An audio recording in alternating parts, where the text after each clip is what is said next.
Hello, कसे आहात सगळे? तर ना इथे मी लामण दिवा लावत आहे आणि मंगल कार्याची सुरुवात म्हणजेच ना लग्न मंडपातील लामण दिवा ना हे विवाह सुरुवात झाल्याचे लक्षण आहे। आणि हा दिवा ना सहसा तांबे किंवा ना पितळेपासून हाताने बनवलेला असतो आणि लग्न सोहळ्यात तेजाचे प्रतीक म्हणून हा टांगला जातो। आणि विवाह मंडपात लामण दिवा लावल्याने घरात चैतन्य, पवित्रता आणि सकारात्मक ऊर्जा येते। तसेच ना आमच्या संस्कृतीमध्ये किंवा आपल्या संस्कृतीमध्ये लग्नाला निघण्यापूर्वी दरवाजाजवळील जी मेढीला डहाळ्या दिवा लावून ही पूजा करण्याची प्रथा आहे, ज्यालाच देवाक बांधणे म्हणतात। आणि आता इथे ना हळदीचा घाणा भरायला सुरुवात झालेली आहे आणि हळदीचा घाणा भरताना ना काही अक्षरं काढली जातात।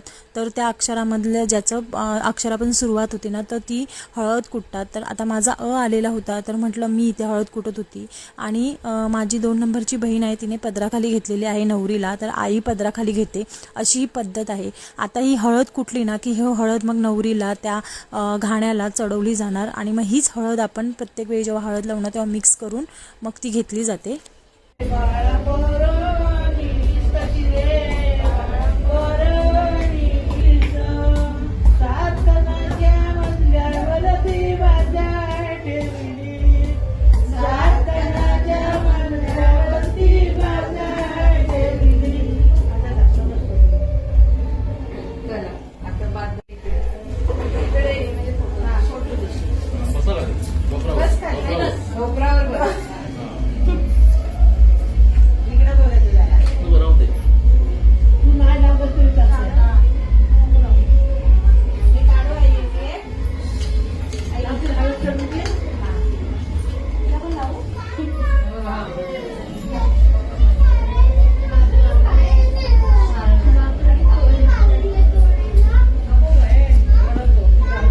इकडे बघा, आज दोन्ही तुझ्या आरतीला लाव।